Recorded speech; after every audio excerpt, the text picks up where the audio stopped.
Well, welcome back to another UHC virtual session. And if you can't tell, we're doing the biology series, and that will have a focus on mitosis, specifically working off the CPS packet on how does a cut on my hand heal. So for this slide, the phenomenon introduction. So Jamie, she gets back home from school. She decides to have a snack, and instead of like some pretzels, she gets out an apple, decides to cut it. So when she slices the apple, she messes up and cuts her finger, and the wound is like extremely deep. So she runs it underwater and puts a band-aid on it. And then periodically, she'll take the band-aid off and take pictures of it, and then put it back on and take another picture and take it back off. Put it back on and take it back off and takes the final picture. So the pictures right here is day 1, 5, and 10. And what can you what do you guys notice about the differences in these pictures? And on the next slide, you will have some time to figure out why the cut on the finger heals, like the process and whatnot, and like some steps and stuff. So this is a kind of a representation of the skin without a cut, and you can notice that everything is kind of like neatly packed together. There's no like missing sections or whatnot. And on the next slide, day 5 after the cut, you can kind of see like there's missing parts now, and you can kind of see like the slice of the knife into the skin.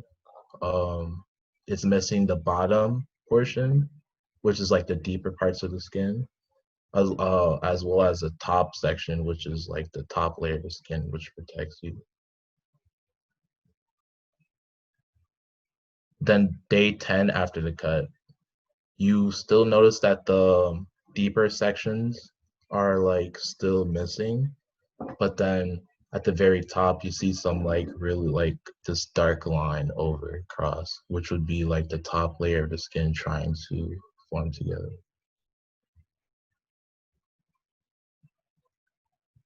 All right, so now that we know how each cell looks like, we're just going to go a little bit more in depth. So from day 0 to 5, we have the inflammatory phase, which is basically just like the beginning, like right after the injury. And it's just your body's natural response to just like inflammation. And it basically, inflammation is good because it controls the bleeding and it prevents like any infections. And then from day 3 to 14, we have the proliferative phase, which is basically just your wound is being like is rebuilt by using new tissue. So it makes the wound contract as new tissue are built. And then the maturation phase, which is just when the wound fully closes and the cells that have been like used to repair the wound are no longer needed, and that's why we have like the scab on top of our skin. So so how do cells close the wound after a cut, which is basically what we went through. So the first few days, inflammation, and then 3 to 14 days, which is just basically your cell producing more cells and making sure that the cells are coming together to close that cut. And then 7 to 1, it could take up 7 to 1 years, and that's basically just rebuilding, making sure it fully closes, making that scab on top. All right.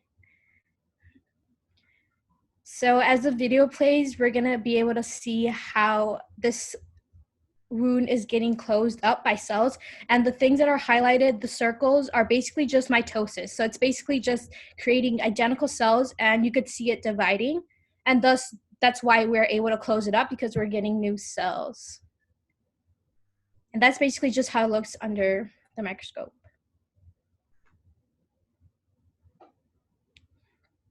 Cool stuff, cool stuff. All right. We could go to the next slide. All right, so what patterns did you notice in the behavior of the cells over time as they responded to the wound? So obviously you saw that they're replicating more rapidly. You saw that they were able to come together and close the wound up. And by looking at what you found, so just conclude of how your hand is able to heal by what we just basically talked about. So let's talk more about the cell cycle. The cell cycle is like the lifespan of a cell. It is where the cell experiences growth, it's where it experiences division. And we'll get more into that within this little diagram that you see on your screen. So here we see the different steps it takes within its cycle. Let's focus more on interphase. So interphase is a period where a cell will spend most of its time. This is where it experiences most of its cell growth. And mitosis is more so the process of cell division. So going more into interphase and discussing these different steps you see on the diagram, G1 as G2. Talking about G1, which is like the growth phase where the cellular contents are being created. This is not like including the chromosomes.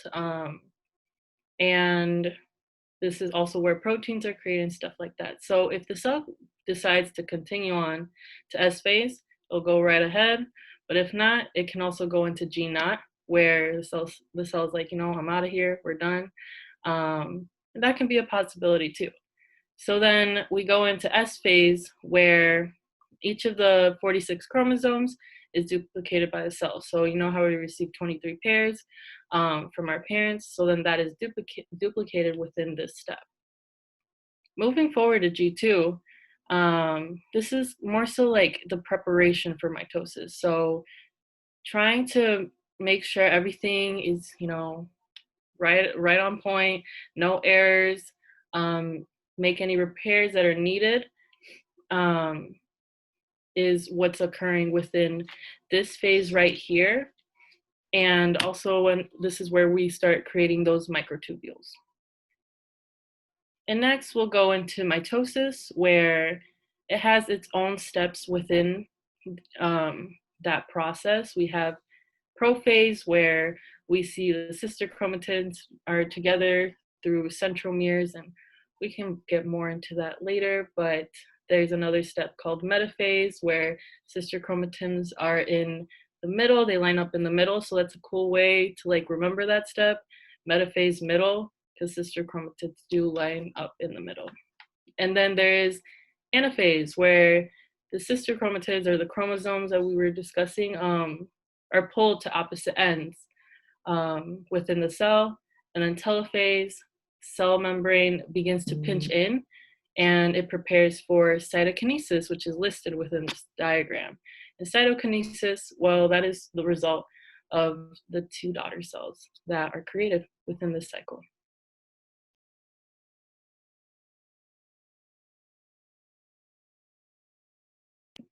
Yeah, so now that we discussed the cell cycle and the lifespan of a cell, you can compare these two science experiments that were performed within the investigation and investigate the rate of the cell cycle in the injured skin cells versus the uninjured skin cells.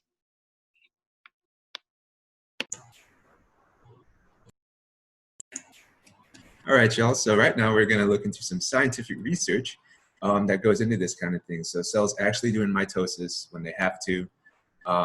And in this case, it'll be in wounds that were created by the scientists. So I wanted to talk about this because when I was in college, my first year, we were assigned to read a research paper for a class. And I remember getting that thing. It was the first time I'd ever seen one. And I felt like I was reading Greek. I didn't understand it at all. And it was like, it was like intimidating to me. But as I, read more and got better at it, I realized like there's this like formula that we can follow that makes it pretty easy. So we'll just walk through these couple together, and hopefully you can see what I'm seeing.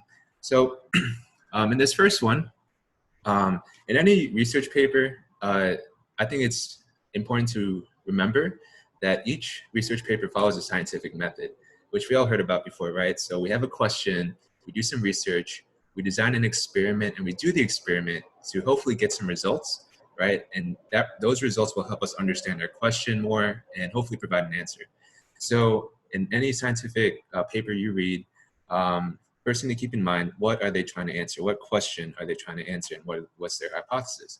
So let's start off with that. So the first things first, let me get my highlighter out. So first things first, okay, so we have the aim, right?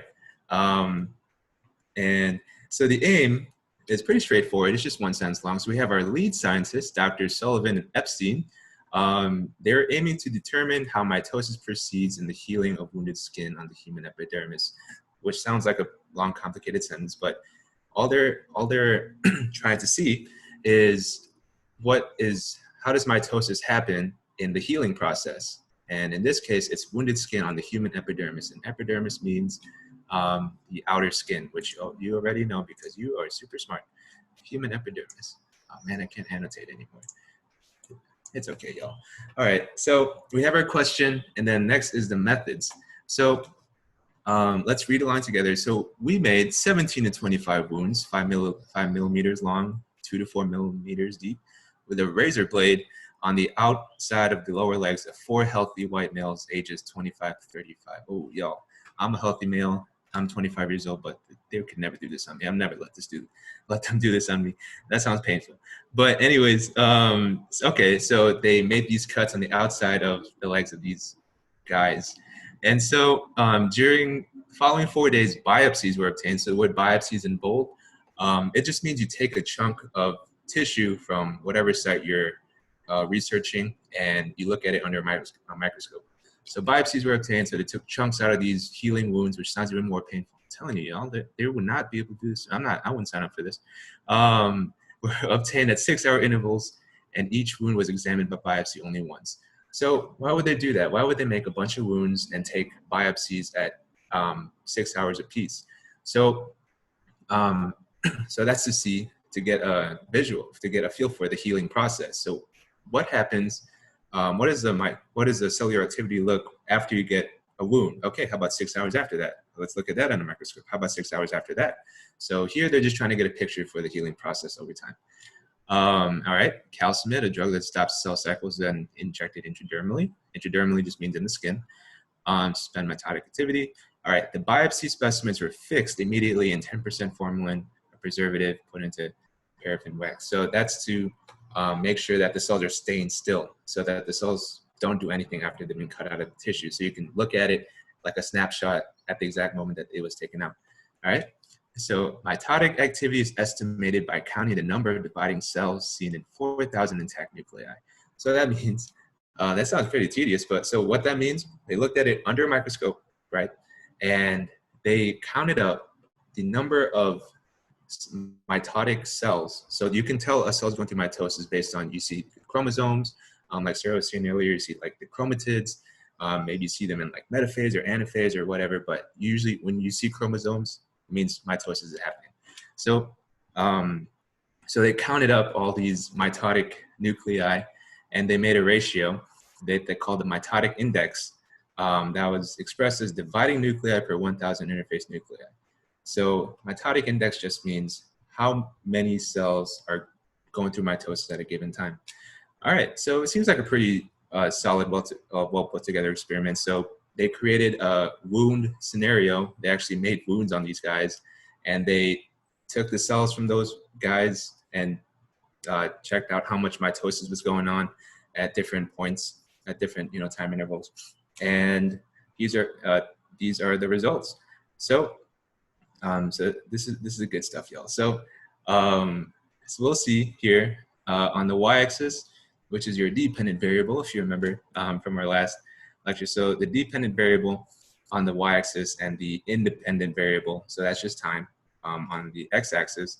So we're looking at how many cells are going through mitosis based on how many hours have gone by after the wound was inflicted.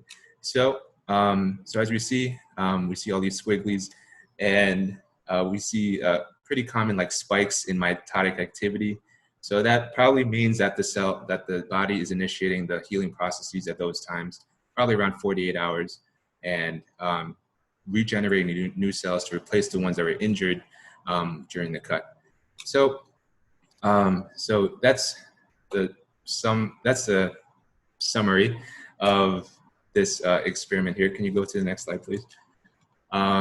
So here's a simplified SparkNotes version. Didn't want to make it easy on you right away, but so if you're able to follow along, hopefully you got the same picture that we did. So we went through that hypothesis. The methods is remember just the way that they designed their experiment to answer their question. So 4 healthy white males, wounds were observed at 6-hour intervals, right? And then when the wound was observed, they injected that drug, calcinin, to stop mitotic activity. That's to make sure that the mitotic activity is a result of the wound healing process and not because of the experimental conditions. So you're able to see a snapshot at that one particular instance.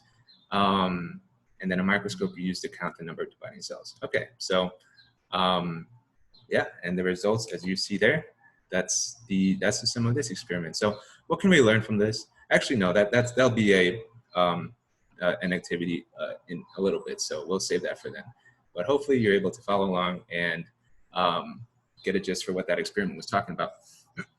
Okay, so I bet y'all had, science is fun, you guys, don't you think? So I bet you had so much fun with that first one that we decided, let's look at another one, and hopefully we can go through it faster because we've already been through this once already.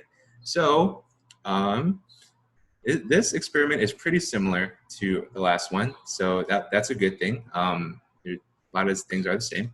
So let's let's look at the aim. What are they trying to accomplish? So Spyru, Watt, and Naylor, okay, we're looking to determine how mitosis proceeds in healing of wounded skin on the rat epidermis. So it almost sounds like the exact same one as last time, except instead of people, they're using rats. So yeah, that's an important thing to observe in other species too. So sometimes if you can't get, if you can't perform an experiment on humans because, if you're cutting people and stuff, maybe you're gonna have to do an experiment on an animal first before you get approved to, to do that kind of thing on humans. They would never do that on me, like I already said. So the aim's pretty straightforward. Again, it's almost the exact same as last time. So let's look at their methods. What did they do in this case? So the wound site of the rat was clipped, wet shaved, and swabbed with disinfectant, all right? So here, 15 by 15 millimeter wound was made with a scalpel, and okay, 28 rats, all right, cool. So, so from there, they also, so they did the exact same thing as the last time, pretty big, like at its basic form. They had these rats, they inflicted these wounds on them to measure the mitotic process going on, and then they charted out their results on this graph over here. So let's kind of skip down to the bottom of the method section. So based on mitotic appearance, microscopic appearance, interface nuclei were differentiated from mitotic.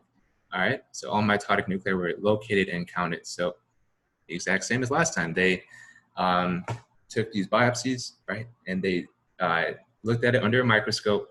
They counted up individually how many cells are going through mitosis and how many are not, and they made this mitotic index, which is the same as what we saw last time.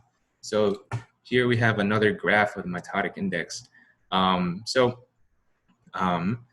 As you can see on the bottom, we can see how the mitotic index initially starts off high when you first receive the wound, or when the rats first receive the wound, and then kind of tapers off towards the end as the healing process, completed, and there's not as much to do. So I think here is pretty cool because what this experiment doesn't have that the last one did not, what this experiment has that the last one didn't, is that this one had a control. So control just means you have a group of subjects that aren't actually put under the experiment. And that way you can kind of differentiate. So you can kind of differentiate what results are happening as a result of your experiment and what activity is just a result of them being rats or them being humans. So in this case, the control is probably rats that didn't receive any wounds. So, as you can see on the right side of each bar, the control, there's not that much mitosis going on. That's probably because if you don't receive the wound, you're probably not going to go through a lot of mitosis. So here they're trying to prove that the mitosis is a result of the wounds that were received and not because, they're just rats that do a bunch of mitosis. All right, so that's the gist of this second experiment. Can you go to the next slide? So here, if you're able to follow along and hopefully just read the research paper for yourself and kind of drum up an idea of what's going on, hopefully it matches up with our summary here. I think it's really cool that you're able to see this kind of literature at the high school age, because like I mentioned, I first saw it when I was in college, and it would have been so cool to, have been familiar with that from earlier or even earlier on. And these are the type of papers that PhD students are reading, people that have their PhDs and doing research in the lab are reading.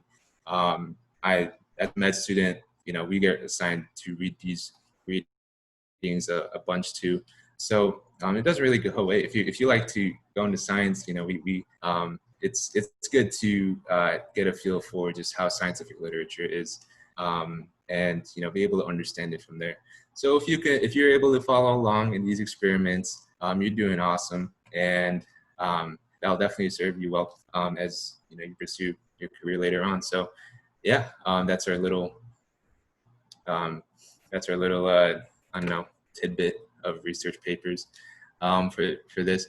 So we have some more questions here to see if you were able to follow along and understand what each experiment, what each paper was trying to accomplish. So here we have the goal, right? So of course that's just going to be the aim. They wanted to measure mitotic activity as a result of wounds that were given on the people in A and the rats in B. All right, what similarities? So they have pretty similar structures, right? They got these people, or they got these rats, they cut them, and then they looked at the mitosis going on under a microscope, right? So pretty similar. What important ways are the goals or designs of these experiments different? So, well, one big difference was that they're pretty much the same experiment, except one was performed on humans, one was performed on rats. So you can think about what's the benefits of doing an experiment in humans versus doing an experiment on another animal model first, all right? So why did they decide to do that? What are the advantages of the way this experiment was designed? Okay, like I mentioned for the last one had a control. So the control, you're able to see what mitotic activity is a result of the experiment being done, so the rats being, cut with a scalpel, and what mitotic activity would just happen anyway, even if the rat didn't receive those wounds. So I thought that was a really cool advantage. So see if you can come up with any more. What are the limitations of the way this experiment was designed? I think that's a good question. Maybe one that you can answer for yourself. If you wanted to measure, if you had the same aim as these experiments, right? If you wanted to measure mitotic activity based on wounds that were inflicted, how would you design your own experiment? Would it be similar or different to the experiments that we just talked over? So, yeah, maybe you're a budding scientist and you'll be doing this for real in the next few years. So can you skip to the next slide, please? All right, so more tables to fill out. What patterns do you notice in the amount of cells undergoing mitosis? All right, and how does the amount of cells undergoing mitosis taken from the wound compare to, okay. So here we talked about the control, and I know I'm talking about it a couple times already, but it's important. So what mitosis is going on in how much more mitosis is going on in a wounded tissue based on a non-wounded tissue. If you remember, we're able to see that in B because they had the control. So they had this group of rats that were not wounded, and so they, made sure to check out the mitosis going on in those rats to make sure that the mitosis that they saw in the wounded group was a result of them being in the wounded group. Okay. All right. So question 5 at the bottom: what features the experiment designed to ensure that the experiment is controlled? So B, we talked about it a bunch already, but B had that control group, but A didn't really.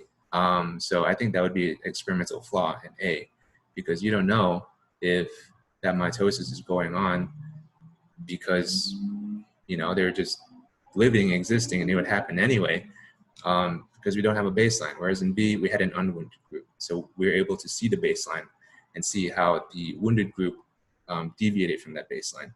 Okay. I think there's one more after that. All right. So how do the outcomes of the two experiments compare to one another? Yeah, I think, we saw that there were similar experiments. They had pretty similar results, right? So they had a wound, and then they measured the mitosis in the days following that wound. I thought it was really interesting that in the humans, we saw that first spike in mitosis after 48 hours, whereas in the rats, if I remember correctly, it was only after 1 day that the mitotic spike happened. At least that's what it showed in the data after the wound happened. So what do you think that would mean? Like, in my mind, does that mean like rats heal faster than we do? I think that's an interesting question. So if you want to see for yourself, go back, look at the data, and see, how are the results the same and how are they different? Okay, why or why not? Cite evidence to support your conclusion. Ooh, tough question. Okay, question 7. Looking at what you found in both experiment A and B, what can you conclude about how a cut on your hand heals? So if, this was an experiment, and, they had a scalpel, and they cut these people, they cut these rats, and for the sake of science. But, people, like, we get wounds all the time. Like, we're playing basketball, and then, like, you fall to the ground, and you get a cut on your knee. So what is this experiment? What does the experiment tell you about how that cut heals playing basketball based on what happened when these people were wounded in a control environment? So what can you learn about that healing process based on the research papers that we just talked about? So I think that's a really interesting thing to think about. One thought that I'll give is we saw in experiment A that the mitosis went up after 48 hours. So for about for the first 2 days, there's not that much like healing, like, how do you say, like tissue regeneration going on. So if you remember in one of the first slides here, we had the inflammation phase. So the inflammation phase just means that, like when you get a cut, right, it's red and it's hot and it's, and it hurts. So that's the inflammation phase, the site once you get cut, so that, your body's making sure that the area is clean, there's no bacteria that can infect the cut. And once that, once the bacteria are controlled, then it starts to, regenerate tissue. And so I think that's really cool that, that's part of the reason why we don't heal right away. So it spends a couple of days first, kind of making sure the site's ready to do that. All right. So what other conclusions can you make about, when you're healing from a cut based on the experiments that we just saw? All right. Next slide, please. Alrighty, so now we're going to be looking at gene expression, or basically how our cells change in response to the cut in order to help it heal. So you'll probably already know that our genes control a lot of our traits, such as our skin color, our hair color, height, and many more. And these genes undergo a process of transcription to make mRNA and then translation to make proteins. And these proteins give rise to these traits that I just mentioned earlier. So on the next slide, it'll be a little better depicted. So here we see that we have a strand of double-stranded DNA, and then that is undergoing transcription to make mRNA.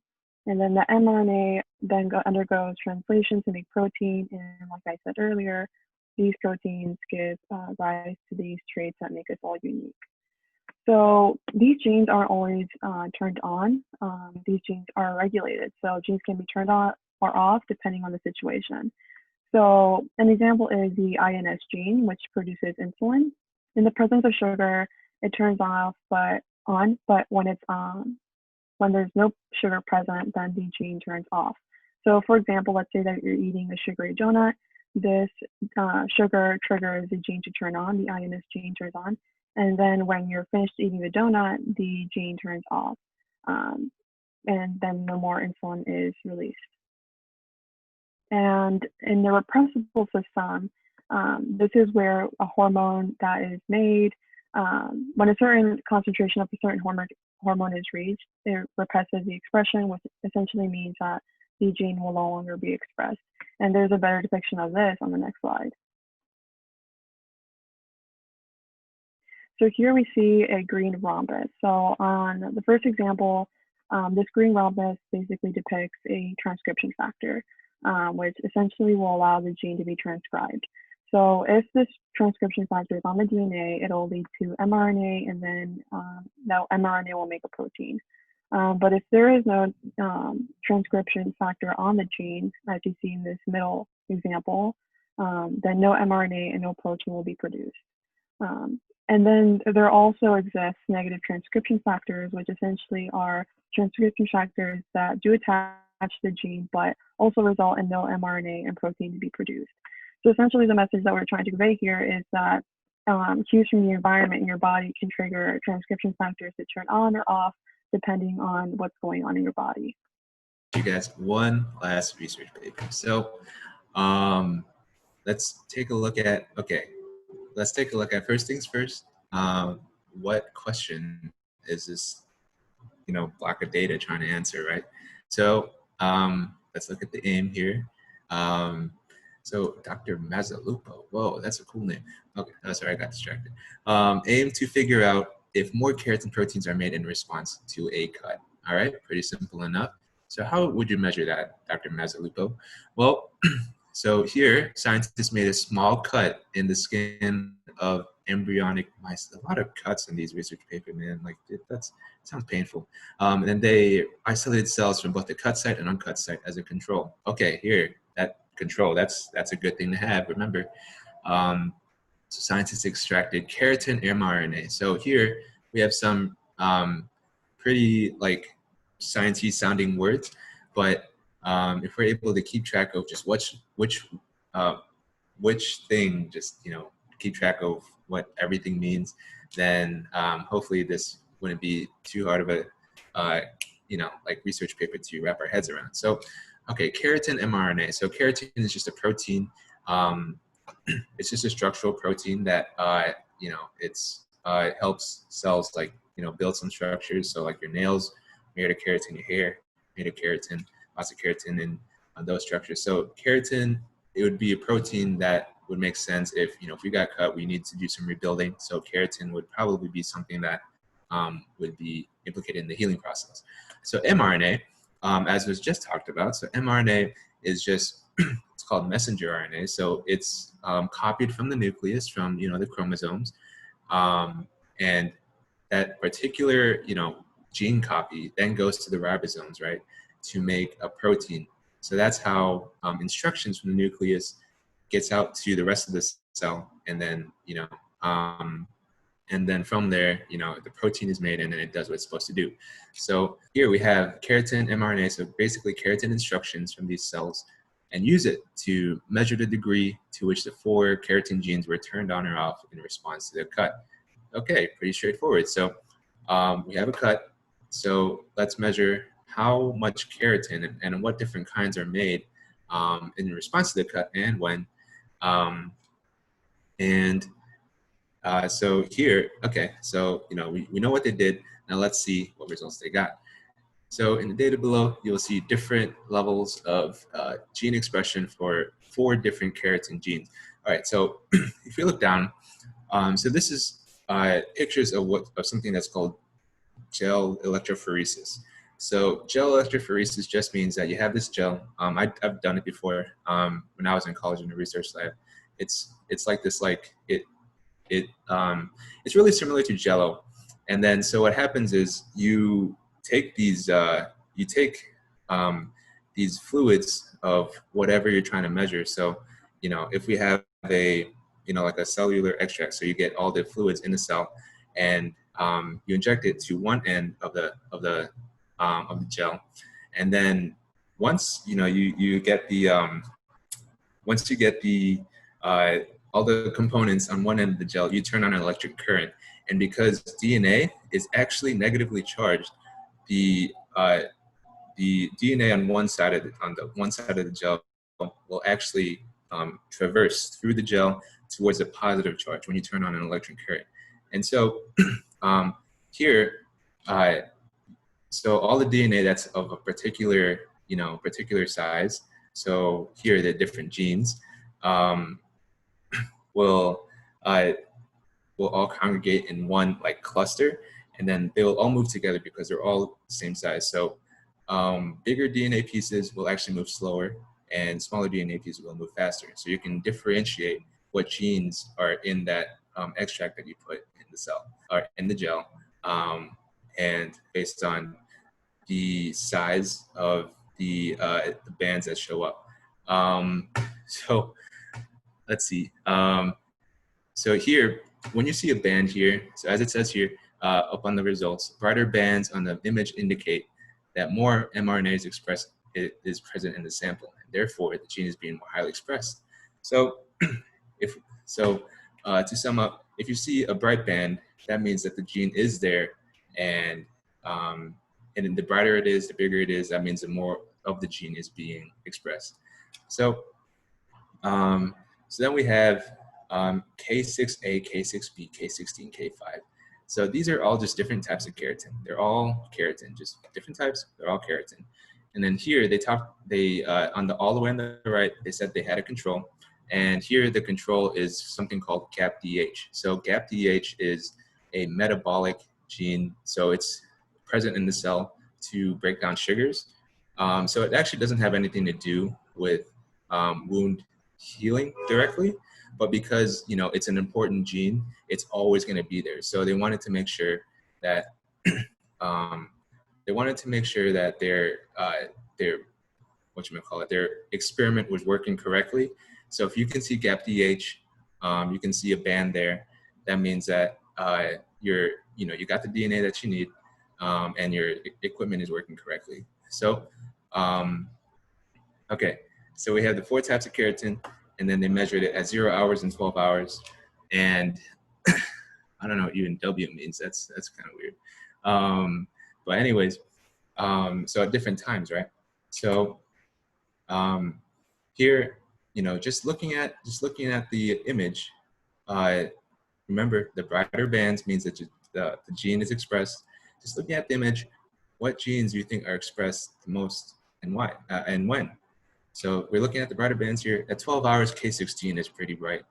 So is K5 at 0 hours and 12 hours, and UNW, whatever that means. Okay, at 0 hours, K6A and K6B don't look like they're being expressed very much at all. K16 a little bit. K5 is still there. So just from these pictures of, you know, gene expression, basically, we can see that K6A, 6B are expressed, you know, a bit later on in the healing process, 12 hours after a wound is received. K16 is present a little bit at the beginning, but then, you know, turns on later on, especially after 12 hours, and K5 is pretty consistent throughout the healing process. So yeah, this one is a little bit more dense than the other two. I think the other two are pretty straightforward, but if you're able to follow along, the gist of what their results was that different types of keratin are expressed in different amounts at different points within the healing process. So K6A and B turned on later on in the healing process. K16 present a little bit at the beginning, but then definitely ramps up towards the end of the healing process. And K5 is keratin 5 is expressed pretty consistently throughout the healing process. So yeah, that pretty much sums up this next experiment. All right, everyone. So now that we've reviewed all of that information, you guys have all this new knowledge. We're gonna start drawing out what it would look like, how your skin would look like if it had a cut on it, and what it would look like with like the cell cycle and mitotic cells dividing and all that stuff. So moving on to the next slide, we see here that we have a normal skin without any cuts. So we see here that the cells are all intact, and on the side there is the cell cycle that Sarah covered earlier. So in this case, you wouldn't expect to see that many cells dividing or repairing, since, like I said, there is no damage done to the cells. So in this case, you would expect to see just, cells just, hanging out in each and one of these. But when you do have a cut, you are going to see this large gap in the skin, right? So in this case, the cells have been damaged, and this is when mitosis is going to occur, or when the cell cycle is going to occur.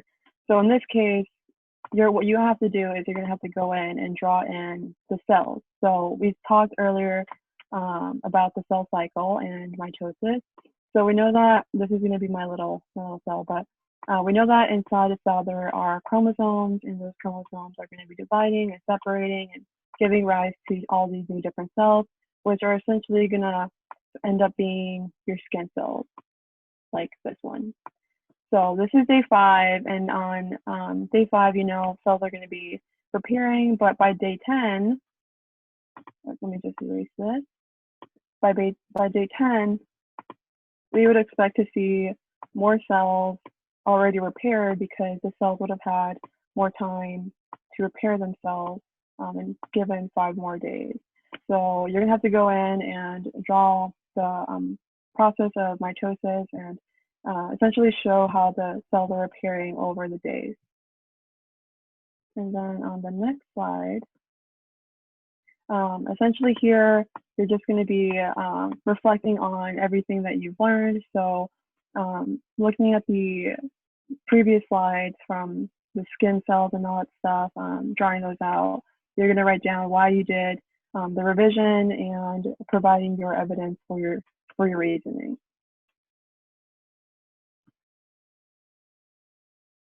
All right, so we've talked about a lot of stuff. We talked about cuts. We've talked about a few experiments, mitosis, healing, gene expression.